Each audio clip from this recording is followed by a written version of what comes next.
சேர பொறுப்பெடுத்து உருகும் இந்த மாது தெற்கு திச தென்றலிடம் தினமும் விடும் தூது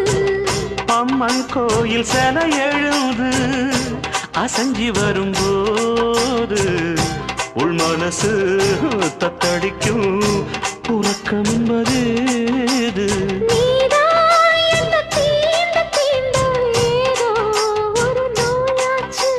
நான் தான் உன்னை சீண்டி சீண்டி பார்த்து ரொம்ப நாளாச்சு கொஞ்சம் இடம் கொடுத்த பச்சை கொடி பிடிச்சா எத்தனையோ வித்தைகளை இப்பவே நீ காட்டிடுவே